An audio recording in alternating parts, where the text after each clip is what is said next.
নমস্কার, আমি মঞ্জু। আমার গল্পপাঠ আসরে আপনাকে স্বাগত। আজ আমি পড়ে শোনাচ্ছি আমি সুভাষ বলছি গ্রন্থ থেকে পরবর্তী অংশ। এবার সৈন্য সংগ্রহের কাজ। প্রথমে সহকর্মী এনজি স্বামী ও আবিদ হাসানকে বন্দিশালায় পাঠানো হলো সৈন্য সংগ্রহ করার জন্য।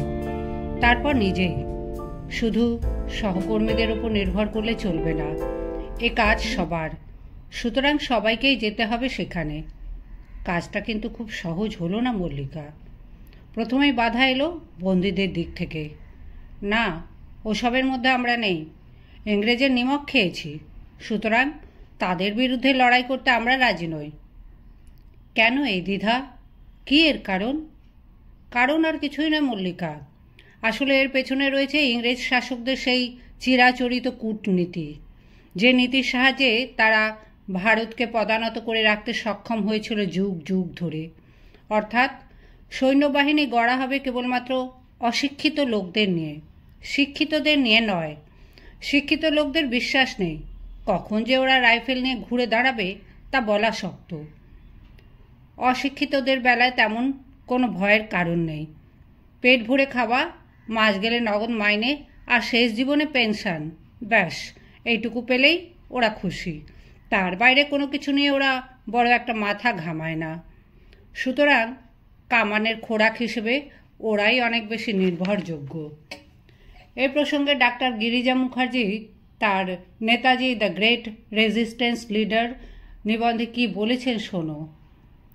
The recruitment policy of the British was designed to make the simple Indian peasants, when brought into the army, completely immune from any national feeling, and in spite of the fact that they had their family roots in our Indian village.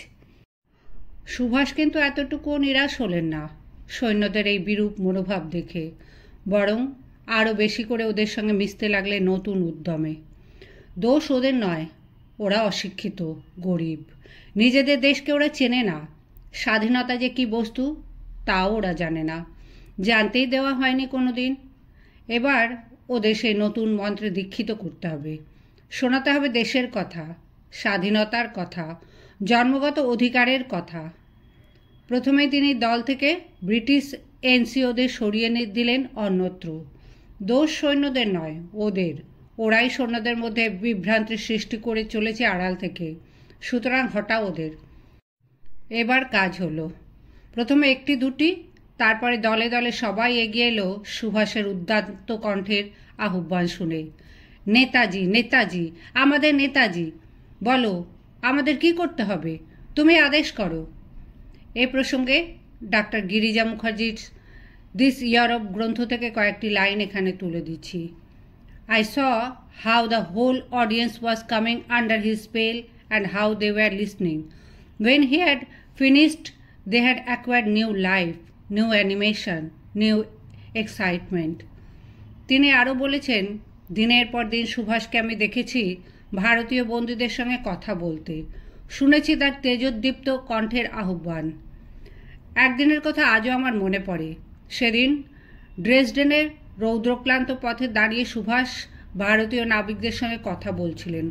শ্রোতাদের বেশিরভাগই ছিল ভারতের বিভিন্ন অঞ্চলের বিভিন্ন ধর্মের মানুষ। সুভাষের সেই কণ্ঠস্বর, সেই অনুভূতি মেশানো কথা, সেই সুখ দুঃখের কাহিনী আজও আমার কানে বাজে মিষ্টি সঙ্গীতের মতো। তার সেদিনের বক্তৃতা আমার দেহের শিরায় উপাশিরায় সত্যই উত্তেজনার ঢেউ তুলেছিল।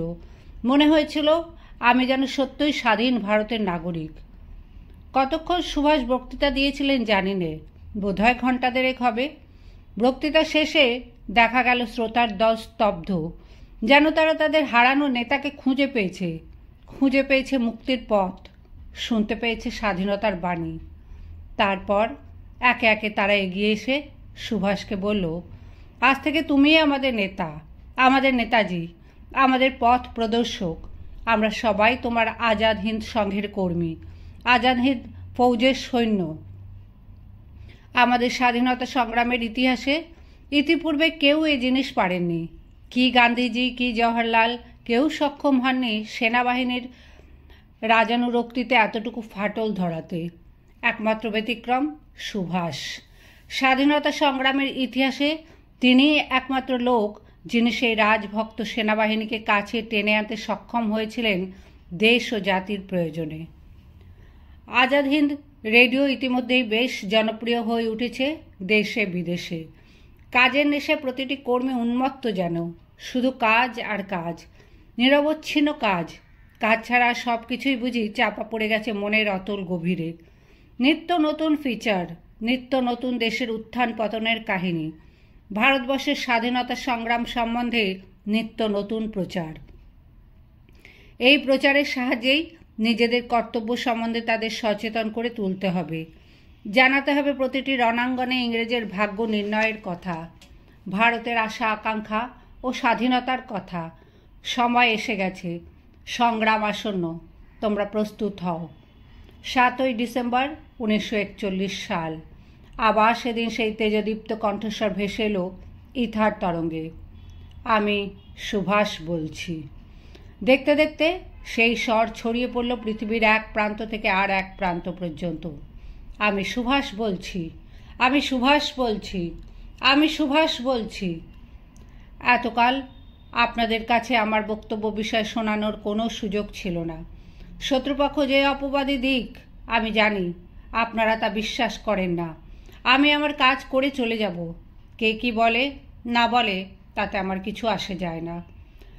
নিজেদের সাম্রাজ্য রক্ষার জন্য আজ ব্রিটিশ যদি রাশিয়া এবং আমেরিকার দ্বারস্থ হতে লজ্জা না পায়, তবে ভারতবর্ষের স্বাধীনতা অর্জনের জন্য অন্য কোনো জাতির সাহায্য প্রার্থী হওয়ার অন্যায় কোনো নেই, অপরাধও হতে পারে না। আপনারা আন্তর্জাতিক পরিস্থিতির দিকে লক্ষ্য রেখে প্রস্তুত থাকুন। যে সুযোগ আসছে সেটা সম্পূর্ণভাবে কাজে লাগাতে হবে। জাতি এবং ধর্ম নির্বিশেষে অবিলম্বে সবাই সংঘবদ্ধ হন। চাই ঐক্য ও একাগ্রতা। জয় হিন্দ। বিস্ময়ের পর বিস্ময়। সুভাষের কথা শেষ হতে না হতেই হঠাৎ এক ভয়ঙ্কর খবর ভেসে এলো বেতার তরঙ্গে।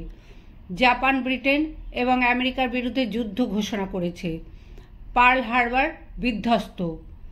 ঘটনাটা যেমন আকস্মিক তেমনই অপ্রত্যাশিত। কেউ ভাবতে পারেনি এমন কথা। চার্চিল বা রুজভেল্ট কেউ না, প্রধান সেনানায়ক জেনারেল ওয়াভেলও না। তার কারণও ছিল, চীন যুদ্ধে জাপানের লক্ষ লক্ষ সৈন্য নিয়োজিত। তার উপরে নতুন একটা যুদ্ধে ঝুঁকি নেবার মতো শক্তি তার কোথায়, বিশেষ করে ইংরেজ বা আমেরিকার বিরুদ্ধে? অন্যদিকে রাশিয়া এখন ইংরেজের বন্ধু। তেমন কিছু ঘটলে রাশিয়াও চুপ করে বসে থাকবে না। রাশিয়ার ভ্লাদিভস্টক বন্দর থেকে জাপানের রাজধানী টোকিওর দূরত্ব মাত্র 700 মাইল। আধুনিক যুগের বোমারু বিমানের পক্ষে এ দূরত্ব কিছুই নয়। সে অবস্থায় জাপান তার নিজের ঘর সামলাবে কি করে? অন্যদিকে রয়েছে পৃথিবীর নৌজগতের বিস্ময় সিঙ্গাপুরের দুর্ভেদ্য নৌঘাঁটি। তারও অদূরে রয়েছে হংকং নৌঘাঁটি। এই দুটি নৌঘাঁটি থেকে ব্রিটিশ নৌবহর যে দুদিনেই জাপানি নৌবহরকে অচল করে দেবে তা বলাই বাহুল্য। তার উপর রয়েছে অস্ট্রেলিয়া, নিউজিল্যান্ড, ওলন্দাজ দ্বীপপুঞ্জ, বর্মা ও ভারতের সামরিক সহযোগিতা। এদের সমবেত শক্তির তুলনায় এক ফোঁটা জাপানের শক্তি আর কতটুকু? আরও প্রশ্ন আছে। আমেরিকা, রাশিয়া বা ব্রিটিশ সাম্রাজ্য যেমন কাঁচামালে আত্মনির্ভর, জাপান তা নয়। এ অবস্থায় জাপানের পক্ষে ব্যাপক যান্ত্রিক যুদ্ধ চালানো অসম্ভব। তাছাড়া জাপানের চারপাশেই সমুদ্র, একমাত্র ভরসা তার নৌপথ। সারা পৃথিবীব্যাপী তার যা কিছু ব্যবসা বাণিজ্য সবই এই নৌবহরের সাহায্যে। যুদ্ধ শুরু হলে তখন তাকে যে সমস্ত পথে হাঁটতে হবে সন্দেহ নেই, সেই অর্থনৈতিক প্রতিক্রিয়া তার পক্ষে সামলানো সম্ভব হবে কি? অবশ্য 1 বছর আগে 27শে সেপ্টেম্বর 1940 সালে বার্লিনে অনুষ্ঠিত এক ত্রিপক্ষীয় চুক্তির ফলে জার্মানি, ইতালি ও জাপান এখন পরস্পর মৈত্রী সূত্রে আবদ্ধ। কিন্তু জাপানের তাতে কতটুকু লাভ? তারা রয়েছে 7 সমুদ্র 13 নদীর ওপারে। সেখান থেকে তাদের পক্ষে জাপানকে সাহায্য করার কোনো প্রশ্নই ওঠে না। সুতরাং যুদ্ধ চালাতে হবে জাপানকে একাই। এ অবস্থায় জাপান এত বড় একটা ঝুঁকি নেবার সাহস পাবে কি করে? অবশ্য অসন্তোষ ধুমায়িত হয়ে উঠেছিল অনেক দিন আগে থেকেই। কারণ চীন। 20 শতাব্দীর প্রথম দিকের কথা। সাম্রাজ্যবাদী ব্রিটিশের কাছে চীন তখন একটা লুঠের মাল ছাড়া আর কিছুই নয়। চীনের আমদানি দ্রব্যের অর্ধেকটাই তখন আসে ব্রিটেন থেকে। এমনকি রেলপথ, ব্যাংক, কারবারি মূলধন ও আর্থিক বিলি ব্যবস্থা সব কিছুই তখন তাদের দখলে। মাত্র 5 ভাগ রপ্তানি করে জাপান, আমেরিকা আরও কম, 16 ভাগের 1 ভাগ মাত্র। আস্তে আস্তে এগিয়ে এলো রাশিয়া, ফ্রান্স, জার্মানি প্রভৃতি সবাই। তোমরা একা একা দইয়ের শটটুকু খাবে, এ কি অন্যায় কথা? আমাদেরও বখরা চাই। বটেই তো ফতোয়া জারি করলো আমেরিকা। একজনের ভাগেই বরাবর রুই মাছের মুড়োটা পড়বে তা ঠিক নয়। তাই চাইতে এখন থেকে চীনে ওপেন ডোর বা খোলা দরজা নীতি চালু হোক। অর্থাৎ এসো আমরা সবাই মিলে এই বেওয়ারিশ মালটাকে চুষে নিংড়ে একাকার করে দিই। ফলে চীনের সমুদ্র তীরস্থ বন্দর ও শহরগুলি লিজ নেবার জন্য কাড়াকাড়ি পড়ে গেল সাম্রাজ্যবাদী দেশগুলোর মধ্যে। অর্থাৎ কেউ যেন ভুল বুঝো না, আমাদের চীনের মূল ভূখণ্ড দখল করার বাসনা আমাদের কারোরই নেই। আমরা তার বন্দর ও শহরগুলি লিজ নিচ্ছি মাত্র। বিপদের যেন সুস্পষ্ট পদধ্বনি শুনতে পেল জাপান। উদ্দেশ্য তোমাদের খুবই মহৎ তা বুঝতে পারছি, কিন্তু এভাবে তোমরা আমাদের নাকের ডগার ওপর ঘাঁটি গেড়ে বসবে, ওইটি চলবে না। ঠিক আছে, দেখা যাবে। আমদানি বাণিজ্য নিয়ে শুরু হলো তীব্র প্রতিযোগিতা।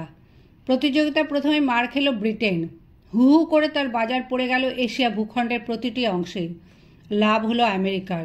তারা শতকরা 6 ভাগ থেকে 1 লাফে উঠে গেল 15 ভাগে। ফলে এবার আসল বিরোধ দেখা দিল আমেরিকার সঙ্গেই। বিরোধ আরও ঘনীভূত হলো 1924 সালে আমেরিকার একটি সিদ্ধান্তের ফলে। আমেরিকার ক্যালিফোর্নিয়া অঞ্চলে অসংখ্য জাপানি শ্রমিক ও মজুরের বাস। আমেরিকায় এককালে তাদের জাপান থেকে নিয়ে এসেছিল নানাভাবে উৎসাহ দিয়ে। কারণ শ্রমিক হিসেবে জাপানিরা যেমন কর্মপটু তেমনই কষ্ট সহিষ্ণু। মজুরিও আমেরিকান মজুরদের তুলনায় অনেক কম। 1924 সালে আমেরিকা সেই সিদ্ধান্তে বলা হলো অন্য কথা। না, আর নয়, এখন থেকে কার্যত তোমাদের আমেরিকা আসা নিষিদ্ধ। আর এখানে তোমাদের জমি জমার মালিকানার সত্ত্বেও এখন থেকে আর রইল না। সে অধিকার আজ থেকে একমাত্র আমেরিকানদেরই। সোজা কথায় পথ দেখো। বিক্ষোভে ফেটে পড়ল গোটা জাপান। 1 জুলাই জাতীয় অবমাননা দিবস পালিত হলো সমগ্র জাপানে। সেই সঙ্গে প্রতিটি নরনারীর মুখে শোনা গেল একই শপথ, এ অপমানের প্রতিশোধ আমরা নেব। এমন শিক্ষা দেব যা জন্মেও কোনোদিন আমেরিকা ভুলতে পারবে না। জাপান যে কোনোদিনই সে শপথ ভুলে যায়নি তার প্রথম নিদর্শন পাওয়া গেল ঠিক 10 বছর বাদে 1934 সালে। হঠাৎ সেদিন তারা রব তুলল, হ্যান্ডস অফ চায়না, চীন থেকে হাত গোটাও। 7 সমুদ্র 13 নদীর ওপার থেকে এসে তোমরা এখানে মাতব্বরি করবে তা হবে না। এশিয়াবাসীদের জন্য আভি নিকলো। 1937 সালে শুরু হলো চীন জাপান যুদ্ধ।